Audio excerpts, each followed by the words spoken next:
Good afternoon. My name is Emma, and I will be your conference operator today. At this time, I would like to welcome everyone to the Box First Quarter Fiscal 2023 Earnings Conference Call. All lines have been placed on mute to prevent any background noise.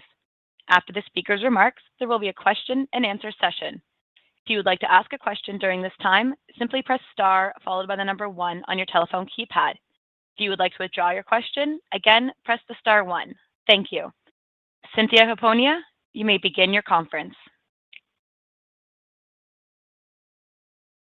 Good afternoon and welcome to Box's First Quarter Fiscal 2023 Earnings Conference Call.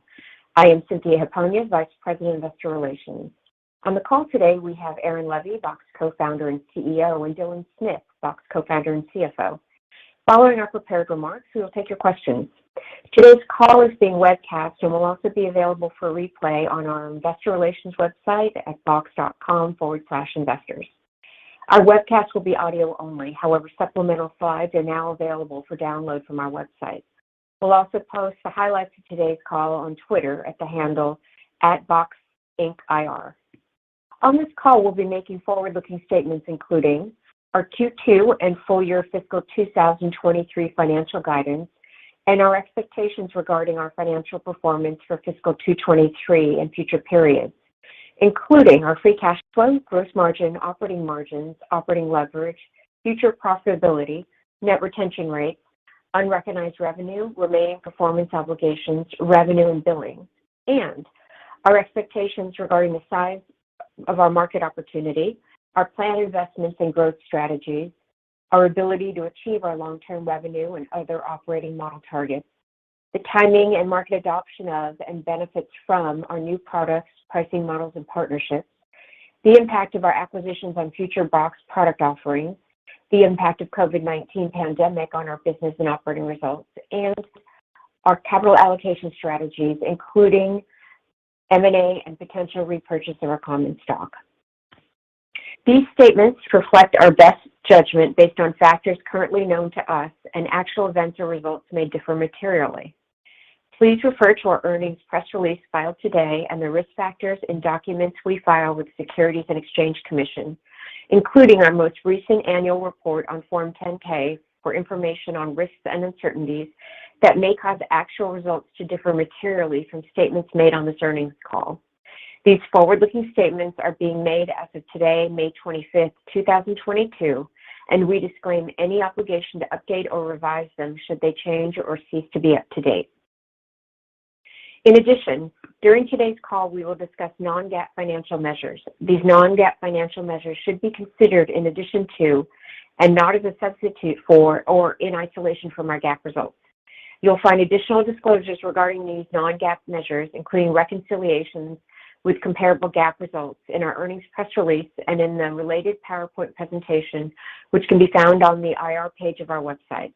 Unless otherwise indicated, all references to financial measures are on a non-GAAP basis. With that, let me hand the call over to Aaron. Thanks, Cynthia, and thank you all for joining the call today. We are off to a strong start in fiscal 23, delivering first quarter revenue growth of 18% above our guidance and representing a 5th consecutive quarter of accelerating revenue growth.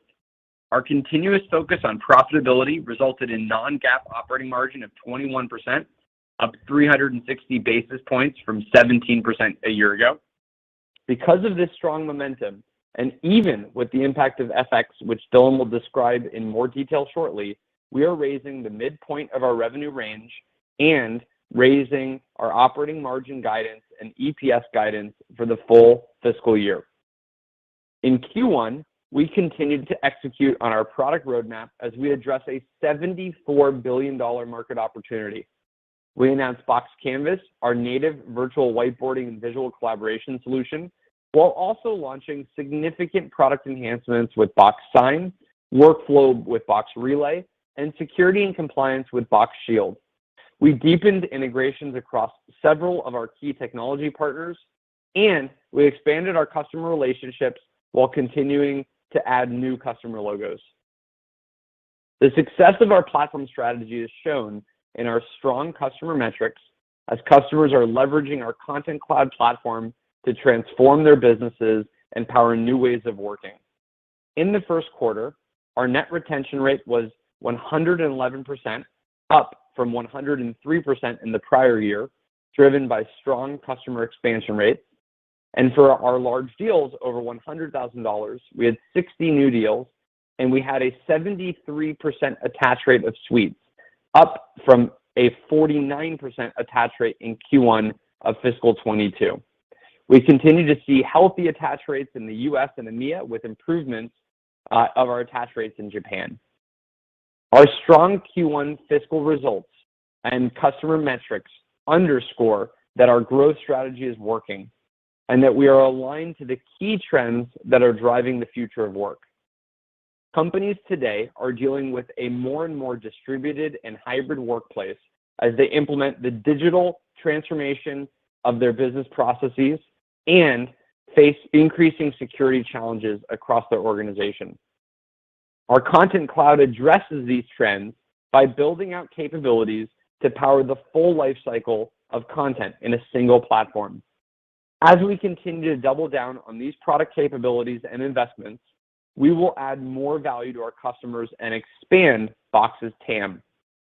In Q1, we announced a major new element of our Content Cloud with Box Canvas, allowing us to enter an additional fast-growing market with our platform. With the prevalence of remote and hybrid work now a permanent part of nearly every business, the ability to seamlessly collaborate on any type of content is critical. Over the past couple of years, we've seen a huge increase in companies looking to collaborate on visual content, from product design, storyboards, and project plans to flowcharts, diagrams, and more. Box Canvas is an intuitive visual collaboration and whiteboarding experience that powers free-form collaboration while leveraging all of the strength of the security, governance, and compliance built directly into Box. With Box Canvas officially launching later this year, it will be included across all of our product plans, adding even more value and enabling our customers to benefit from Box in new use cases across their organizations. With products like Box Canvas, Box Sign, and Box Notes delivered as included capabilities in Box's core subscriptions and bundles, customers benefit from getting new value from Box instantly. Especially as companies look to consolidate IT spend from various point solutions, Box remains in a strong position to help retire disparate e-signature technologies, collaboration tools, enterprise content management systems, and much more. It's a win-win that drives ROI for our customers, as well as providing additional upside as customers move up to higher tier plans for more features. Since our launch of Box Sign this fall, we have announced major new enhanced capabilities, integrations, and developer tools to power even more advanced signature-based processes, helping customers move more of their transactions to the Content Cloud. We are pleased with the momentum we are seeing in customer adoption and use of Box Sign. First quarter customers include a global legal services provider that moved to Box with a six-figure deal in order to provide its network of lawyers who work on the most sensitive matters with secure internal and external content collaboration, along with Box Sign for secure and affordable e-signature options for boilerplate agreements. A US-based real estate investment trust purchased Box in Q1 and deployed Box Sign across its organization to support the signing and collaboration around commercial leases.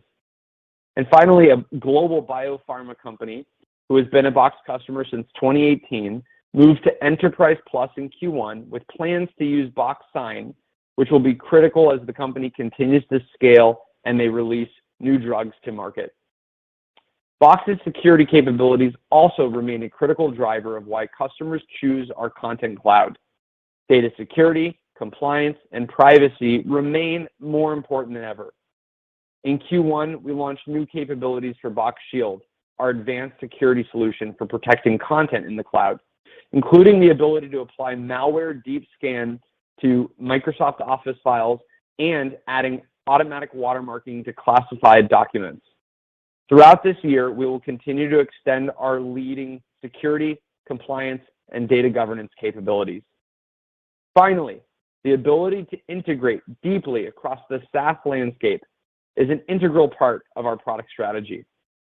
We recently announced a deepened integration with Zoom with the launch of the Box app for Zoom chat channels to make it even easier for users to work seamlessly together across the two platforms. In Q1, we also announced the all-new Box App Center, a destination for users, admins, and developers to easily discover and access the more than 1,500 applications that integrate with Box, highlighting the power of Box's deep partnerships with Microsoft, Google, Slack, Zoom, WebEx, ServiceNow, IBM, and many other major technologies. As we look forward in FY23, we believe it will be Box's biggest innovation year ever. We will continue to focus on our three core differentiators of frictionless security and compliance, seamless collaboration and workflow, and an open platform that's integrated into every application. And we'll continue to build products that reinforce each other, powering the full life cycle of content and empowering our customers to save money by retiring other tools. Above all, we will ensure that our customers derive more and more value from Box as they move more of their data onto our platform. This is a virtuous flywheel that drives our business model, and we're only in the early innings of what's possible. Turning to go-to-market, as we discussed during our Analyst Day in late March, our strength in business momentum is a result of a number of initiatives that we have undertaken to scale our land and expand go-to-market motion. These have included optimized pricing and packaging with our latest multi-product offering, Enterprise Plus. In Q1, Enterprise Plus accounted for more than 80% of our multi-product suites deals, a remarkable achievement since the launch of E Plus in July of last year, and a much quicker ramp than we saw when we launched our first suites. Our Q1 customer expansions and new wins with Enterprise Plus include an agency of the United Nations that purchased Enterprise Plus and KeySafe as they look to use Box with other cloud apps, including Salesforce, to build a modern digital platform for the approval of new vaccines and medicines from across the globe. Their process now is currently carried out via email, paper, USB sticks, and DVDs. A leading biotech company that invents life-transforming medicines for people with serious diseases moved to Box in a six-figure Enterprise Plus deal. This new customer will be using Box for regulated content and high-value use cases. The fact that Box supports GxP compliance and that our offering provides a better experience to both internal and external parties as they work together on clinical trials was critical for the selection of Box with the decision makers at this company. And finally, a major automotive company purchased Box with a seven-figure Enterprise Plus deal, enabling them to eliminate on-premises file servers and solve key security issues. By replacing file servers with Box, they will centralize content management and simplify secure collaboration internally and externally with partners. Our strategy aims to bring the full power of the Content Cloud to our customers. And we know that when a customer adopts our multi-product offerings, we see greater total account value, higher net retention, higher gross margin, and a more efficient sales process. We are also continuing to double down on all of our efforts around deployment, adoption, and truly helping our customers transform with Box. As such, in Q1, we launched our new Box Consulting portfolio, a completely redesigned program that makes it easier to position, sell, and deliver these critical customer success services to empower any organization to achieve their Content Cloud goals. In summary, our strong first quarter results and the continued momentum we are seeing in our business is the direct result of the execution and focus of the team at Box. Despite macro trends and currency impacts, we have continued to execute on our Content Cloud platform to ensure that we will continue to drive further annual revenue acceleration. At the same time, we remain steadfastly committed to expanding our operating margin by focusing on the highest ROI initiatives across the business, scaling in lower cost locations, improving gross margins, and more. The future of work is here, and the Content Cloud platform has never been better positioned to capitalize on these trends of hybrid, distributed, and digital-first work. With that, I'll hand it over to Dylan. Thanks, Aaron. Good afternoon, everyone, and thank you for joining us. In fiscal 2023, we have three key financial objectives: accelerating year-over-year revenue growth, expanding operating margins through our focus on operational excellence, and prudently allocating capital to optimize shareholder returns. We had a strong start to FY23, delivering against all three of these objectives. As a result, we are raising the midpoint of our revenue guidance and raising our operating margin guidance and EPS guidance for the full fiscal year. In Q1, we delivered revenue of $238 million, up 18% year-over-year, a fifth consecutive quarter of accelerating growth, and above the high end of our guidance of $235 million. This outperformance was driven by strong deal pacing and higher than expected non-recurring revenue. Our Q1 revenue growth rate includes an incremental impact of -1 percentage point from FX versus our initial expectations. We continue to see strong demand for our Content Cloud platform. In Q1, we closed 60 $100K+ deals, of which 73% were Suites deals. As our customers are increasingly adopting products with more advanced capabilities, roughly 37% of our revenue is now attributable to customers who have purchased Suites, an exceptional 12 percentage point increase from 25% a year ago. We ended Q1 with remaining performance obligations, or RPO, of $1.0 billion, a 16% year-over-year increase. Our RPO growth was negatively impacted by 6 percentage points from FX. We expect to recognize more than 60% of our RPO over the next 12 months. Q1 billings of $172 million grew 8% year-over-year. Our billings growth was negatively impacted by an incremental 4 percentage points versus our initial expectations due to currency headwinds. Our net retention rate at the end of Q1 was 111%, up 800 basis points from 103% in the prior year. We continue to see strong customer expansion and a stable annualized full churn rate of 4%. We still expect our net retention rate to remain roughly consistent throughout FY23. Gross margin came in at 76.3%, up 330 basis points from 73.0% a year ago. Q1 gross profit of $182 million was up 23% year-over-year, exceeding our revenue growth rate by a full 500 basis points. We are delivering material profitability leverage via our public cloud migration strategy, and we remain focused on unlocking additional leverage to improve our long-term gross margin profile. Q1 operating income increased 43% year-over-year to $49 million, and our 20.6% operating margin was up 360 basis points from the 17.0% we recorded a year ago. We delivered 23 cents of diluted non-GAAP EPS in Q1, up from 18 cents a year ago. Q1 non-GAAP EPS includes a negative impact of 3 cents from currency headwinds. I'll now turn to our cash flow and balance sheet. In Q1, we delivered cash flow from operations of $108 million, up 14% from the year ago period. We also generated free cash flow of $91 million, a year-over-year improvement of 20%. We generated record cash flow from operations and free cash flow in Q1, driven by very strong collections, including several large payments that we had expected to collect in Q2.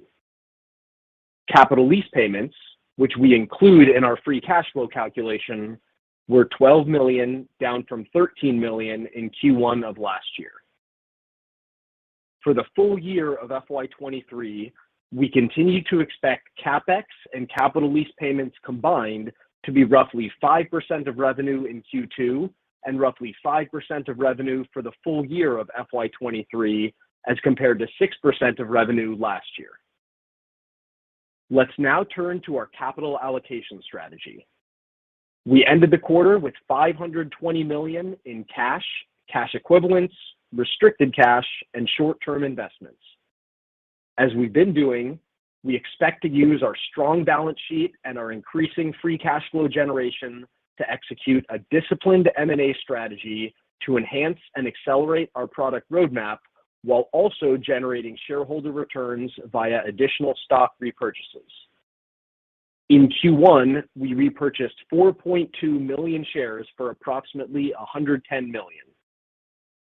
As of the end of Q1, we had approximately $148 million of remaining buyback capacity, and we remain committed to opportunistically returning capital to our shareholders.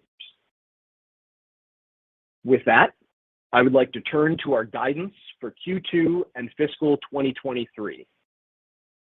As you know, since our prior earnings announcement on March 2nd, 2022, the US dollar has strengthened versus the currencies in which Box transacts our international business, resulting in a larger than expected FX headwind to both Q2 and the full year of FY 2023. As a reminder, approximately 1/3 of our revenue is generated outside of the US. The following guidance reflects the strength and momentum of our underlying business and also includes the impact of any expected FX headwinds. For the second quarter of fiscal 2023, we anticipate revenue of $244 million-$246 million, representing 15% year-over-year growth at the high end of this range. We expect our non-GAAP operating margin to be approximately 22%, representing a 130 basis point improvement year-over-year. We expect our non-GAAP EPS to be in the range of 27-28 cents and GAAP EPS to be in the range of -2 cents to -1 cent on approximately 152 million diluted shares and 146 million basic shares, respectively. For the full fiscal year ending January 31st, 2023. As a result of our strong Q1 results and despite the impact of FX headwinds, we are raising the midpoint of our revenue range and raising our operating margin guidance and EPS guidance for the full fiscal year. We now expect FY 2023 revenue to be in the range of $992 million-$996 million, up 14% year-over-year at the high end of this range. Including the impact from FX headwinds we anticipated when we gave our initial FY 2023 guidance, we now estimate the full currency headwinds to FY 2023 revenue growth to be approximately 3 percentage points. We are prudently focusing our investments on compelling long-term growth opportunities, and our disciplined cost savings initiatives are generating efficiencies across the business.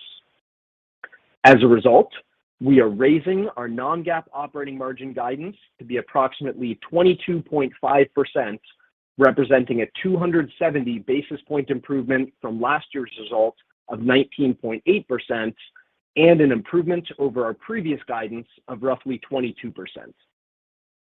We are raising our FY 2023 non-GAAP EPS to be in the range of $1.11-$1.15 on approximately 154 million diluted shares and up from 85 cents in the prior year. Our GAAP EPS is expected to be in the range of -5 cents to -1 cent on approximately 147 million shares. Our FY 2023 GAAP and non-GAAP EPS guidance includes an expected incremental impact from FX of approximately 8 cents versus our initial FY 2023 guidance. For the full year of FY 2023, we continue to expect billings growth to be roughly in line with revenue growth, with expected variability on quarterly growth rates due to the dynamics of prior year comparisons and the timing of large customer renewals. Directionally, while billings growth rates are expected to be in the mid-single-digit range in Q2, we expect our billings growth rate to exceed our revenue growth rate in the second half of the year. We estimate the currency headwinds to our FY23 billings growth rate to be approximately 4 percentage points. We continue to expect our FY23 RPO growth to exceed our anticipated full-year revenue and billings growth rates. Finally, we continue to expect our FY23 revenue growth rate combined with our FY23 free cash flow margin to be at least 37%, a 400 basis point improvement from last year's outcome of 33%. In summary, the strong execution and business momentum we saw last year continued in Q1 as we delivered accelerating revenue growth while improving profitability year over year. In addition, we remain dedicated to a shareholder-friendly capital allocation strategy that positions us for strong execution in the years ahead as we build on our Content Cloud leadership position. With that, Aaron and I would be happy to take your questions. Operator? Thank you. At this time, I would like to remind everyone, in order to ask a question, press star, then the number 1 on your telephone keypad. Your first question today comes from the line of Jason Ader with William Blair. Your line is now open. Yeah, thank you, operator. Hi, guys. First is, how are you feeling about the current demand environment? Are you baking in any kind of a moderation in the demand environment? And how do you think you would fare if we do enter some type of a macro downturn, especially given your seat-based model? Sure. Yeah, I'll take that. Hey, Jason, this is Aaron. So, overall demand remains healthy, and we've got pretty good visibility into the pipeline, and are seeing kind of strong signal from the pipeline side and just current customer activity. We believe we're well positioned for the environment. If we think about businesses that are looking to be more efficient, automate more business processes, continue to drive digital operations, or even consolidate and retire expenses, we think our platform is well positioned to capture more of the spend that would have gone into various point solutions across e-signature, workflow, collaboration, security, and compliance. So I think the combination of just how we are positioned in terms of the macro tailwinds on digital transformation and hybrid work, as well as our ability to consolidate expenses into a single platform model, I think positions us well. Okay, great. And then one quick follow-up. Some investors have asked me or been a bit worried about the fact that current growth could be driven more by just upsell to your base with Enterprise Plus, and then once you work through some of that low-hanging fruit, growth could get harder. How do you respond to that thesis? Yeah, so maybe I'll let Dylan maybe just comment on kind of where we're at in that transition overall. But overall, if we look at the 100,000 plus logos that we have, we think there's significant upside and available upsell potential within the customer base by both moving customers from existing plans into E+, but then frankly the seat expansion, which again is not really driven by more headcount within our customers. It's much more driven by more use cases for us to be able to drive value for them. So between seat expansion, moving customers in Enterprise Plus, as well as our monetizable elements of our platform APIs, we think that it provides very, very strong upside from the current customer base. At the same time, we're continuing to bring on new logos. We've had great wins even in Q1 of customers that are really committed to bringing in a Content Cloud platform in their organization to drive digital transformation across their content use cases. Yeah, and this is Dylan. Just to build on that and quantify the continued expansion opportunity that we have. As a reminder, if you look at just purely seats in our current customers today, we have roughly 7x seat expansion opportunity, looking at the number of paid seats they have today versus the total knowledge worker population. And then on top of that, while we have seen very strong momentum with our suite sales, and that now makes up 37% of our revenue versus 25% a year ago, over time we expect a significant majority of our customers to be on suite. So from both a seat expansion point of view and a continued cross-sell opportunity, in addition to the new logos we're bringing on, we feel very good about the growth that we have ahead within our customer base. All right. Good luck. Thanks, guys. Thanks, Jason. Your next question comes from the line of Brian Peterson with Raymond James. Your line is now open. Hi, gentlemen. Thanks for taking the question. So Aaron, one of the comments you made was about some of your customers looking to consolidate their IT footprint. I know you're expanding the use cases and the value of the platform, but have you seen that increase in terms of your customer conversations, in terms of them, maybe looking to retire more legacy solutions? Has that changed maybe in the last 2 quarters? Yeah, so I think we've been dealing with the general trend of customers looking to re-platform their content management environments now for the past few years, and so that's things like Documentum, legacy SharePoint environments, and so on. So more or network file shares, moving those to the cloud, and that's been why we have Box Shuttle to help with that data migration, and we've been really focused on migrating that to the cloud quite a bit. I think with the addition of e-signature with Box Sign and now virtual and visual collaboration with Box Canvas, it provides 2 new categories that customers otherwise have to independently spend money on. That just provides additional value when you buy into the overall platform. So one example that I called out, we had a sort of software biotech company that was really looking to be able to kind of get more use cases solved with Box. And we ended up having a very strong champion from the finance department ultimately drive the usage of the Box platform from a deal standpoint. And so it's we're now seeing the addition of more sort of personas within our sales process finding more value with our platform. So it's not just the digital transformation side, but it's also how can we deliver cost savings. We've had a number of customers already with the addition of Box Canvas, which doesn't roll out even until this fall, see that as another opportunity where they can consolidate spend into Box and get more value from our platform. So I think that's going to continue to be the case. We think that sets us well for the environment that we're clearly in from a macro standpoint. And that's in addition already to the tailwinds of digital transformation, remote and hybrid work, and the cybersecurity challenges that companies face. Good to hear. And maybe just a follow-up on the M&A environment. Obviously Box Sign has gotten some really good traction. I'd be curious, what do you see in terms of the M&A pipeline? And obviously we've seen a correction here in the public markets. I'm just curious what you're seeing maybe on the private side. Thanks, guys. Yeah, well, I think generally speaking, the private market is going to clearly go through a pretty broad scale correction as a result of that happening in the public side. I would say when you think about our M&A strategy, it's very surgical. We look for capabilities that we need to bring onto the platform to help accelerate our roadmap, and so we're extremely selective as it is around the kinds of technologies that we buy. It's very possible that the prices come down on a relative basis, but we are very, very focused on specific technologies, and we're often not paying the kind of exorbitant prices that were already kind of happening in the market, just as a result of our existing kind of focus on cash flow and the balance sheet. So I think prices will come down, but it doesn't change our appetite. We're very surgical, and we'll continue to focus on just the kind of tuck-in acquisitions as appropriate to bolster up the value for our customers.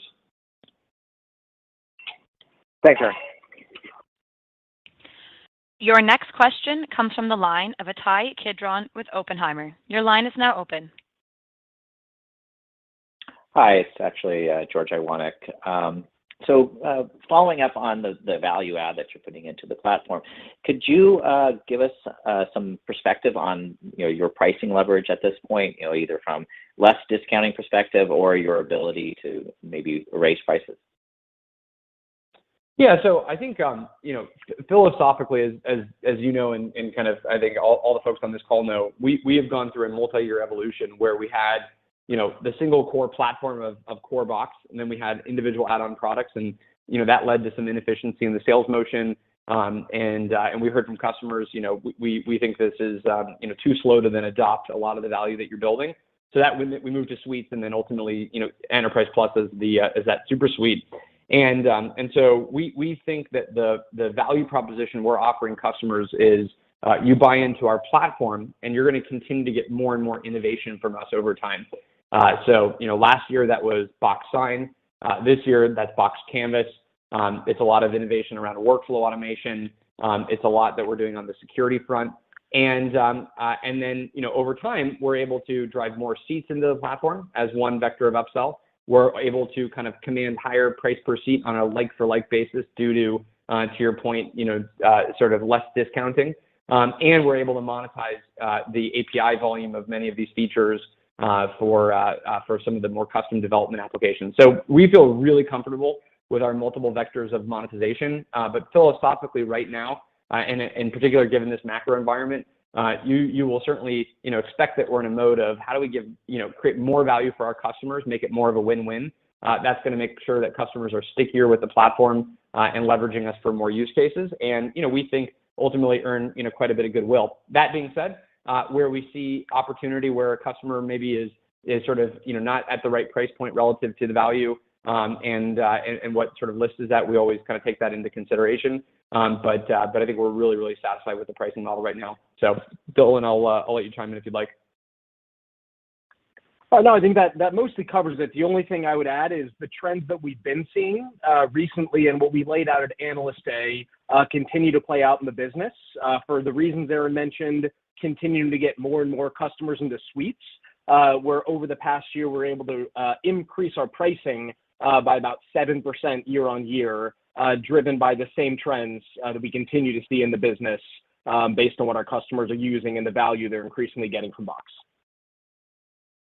And Dylan, maybe following up on your operating margin comments, can you give us an update on your thoughts for hiring at this point, and then some of the other areas that you're looking to drive efficiencies? Sure. So I'd say very pleased by the progress we're making in terms of driving leverage across the business, which is what allowed us to raise our operating margin guidance by 50 basis points versus our initial guidance to 22.5%. And I would say, really continue to be focused on the plans that we laid out at the start of this year. So looking to grow our sales force in the low to mid-teens % range, and do the significant majority of our engineering hiring in Poland, which is scaling really nicely. So I'd say kind of the strategy that we laid out entering the year in Analyst Day remains the strategy that we're executing to. And would note that we're also seeing some upside from the impact of things like our data center and our public cloud migration strategy, as well as the impact of that lower cost location strategy increasingly showing up in our financial results. Thank you. Your next question comes from the line of Josh Baer with Morgan Stanley. Your line is now open. Great, thanks for the question, and congrats on a really good quarter. Aaron, when you talked about FY23 being one of the biggest innovation years yet, which of your key pillars are you most focused on, and how should we think about this innovation just as far as completely new product modules versus smaller enhanced features? Yeah, so I know this is kind of a lame answer, but across our three pillars, which are security, compliance, workflow, and collaboration, and our platform, while our investment dollars are not always even across them, the relative importance of them is sort of shared, just because that's sort of the value that we're delivering for our customers. So I'm extremely excited about kind of capabilities that are showing up in each of these areas.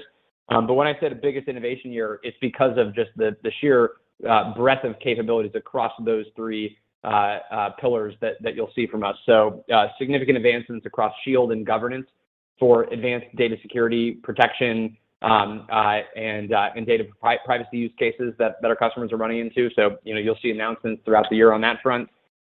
Quite a bit of work happening in collaboration and workflow. So Canvas, being an entirely new very fast-growing large market that we're entering as a net new capability. At the same time, you're going to see kind of just run rate improvements to our collaboration functionality, as well as major enhancements to our workflow suite. And then, of course, Box Sign. We just announced, in Q1, some major enhancements that came out for Box Sign to help our customers with more advanced use cases. So the entire roadmap of Box Sign is very well aligned to helping customers drive more of their e-signature processes on Box, retire legacy e-signature vendors into our platform. And then, of course, our partnerships and integrations, deepening our work with Salesforce, deepening our work with Slack, going really deep with Microsoft across a variety of use cases there. So you're going to see investment across all of those fronts, obviously baked into our targets, and we're going to continue to add a tremendous amount of value for our customers.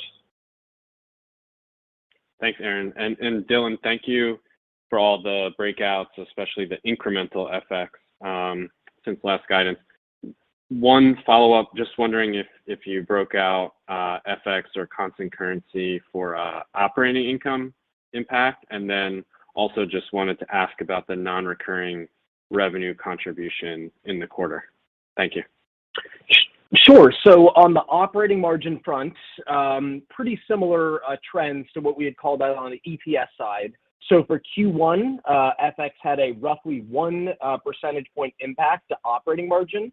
And then for the full year of FY23, we expect the total FX impact to be about 2 percentage points to operating margin, so about 1% incremental to what we had called out on our last call.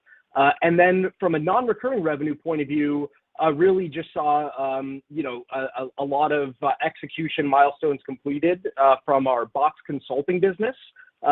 So did not have a material impact on our overall revenue growth, as it's just about 3% of our total revenue, but was definitely nice to see uptick in the revenue that we were able to recognize from our professional services business, Box Consulting. Awesome. Thank you. Your next question comes from the line of Nick Mattiacci with Craig-Hallum. Your line is now open.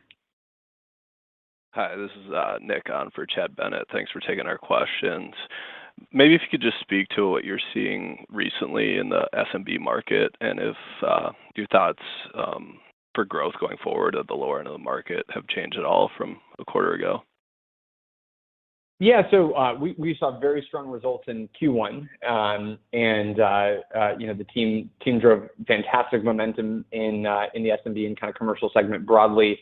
I think that we're very cognizant of the macro environment from an SMB standpoint. I mean, frankly, businesses everywhere. But if you think about the demands of needing a single platform with advanced security, with workflow automation, with e-signature all in one bundle, we think we have a very strong value proposition in the SMB space, and so that momentum is continuing to drive forward with, again, a ton of upside when you think about the seat expansion as well as the product plan expansion that's available to us.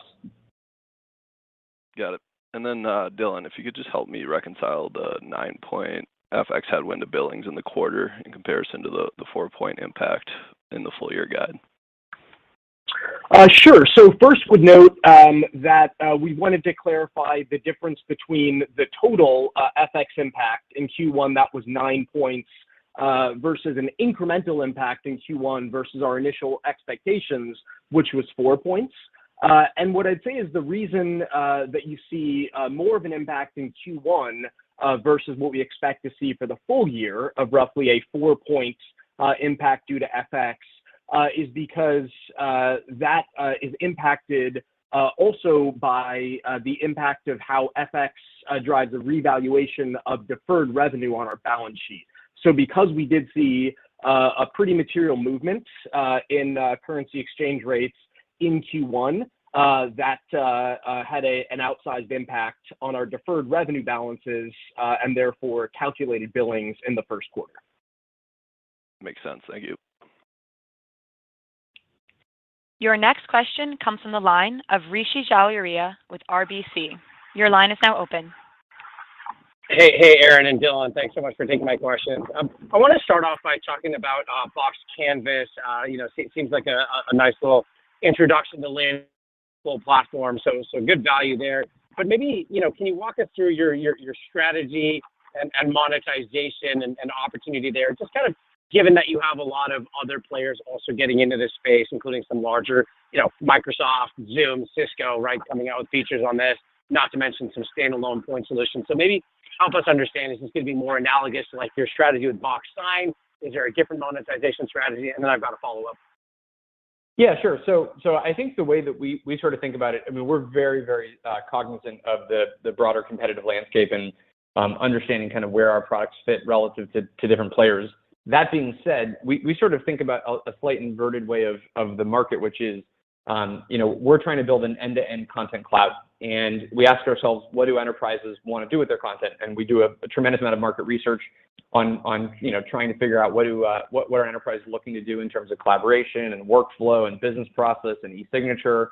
And as we think about that, our job is to then build more and more value when a customer has elected to use our content cloud. And so for us, we already have a product called Box and Notes. Box Notes is sort of more of a linear document that you can do project management in. You do note taking and meetings and strategy documents. All of that is sort of kind of knowledge management for the enterprise within Box Notes. And Box Canvas is sort of a very obvious second act within this part of the strategy, because it's more of the visual collaboration that you also want to be able to do. So it's the brainstorms, it's the visual content you need to review for a design meeting, or a diagram for a business process and a workflow. So it really has the same kind of horizontal applicability as Notes, but more for a visual content use case. And so for us, it was actually very kind of straightforward to just say, okay, this is going to be a native capability on the platform. It's going to be available to literally all of our users and customers. So we're not trying to specifically monetize Canvas. What we're trying to do is add more value for every seat that a customer has on Box. And we know just from our experience with many other product areas, that leads to more adoption, more usage, and then more upsell into the higher tier plans. And when you think about our differentiation of security and governance and compliance, all of that now comes when you're doing that virtual whiteboarding collaboration experience. So we don't really think about it as needing to compete with any particular player as much as adding more value for our customers, partly explicitly because we're not charging for it separately. So there's not a sort of budget item that a customer is going to have to compare of Canvas versus some other solution.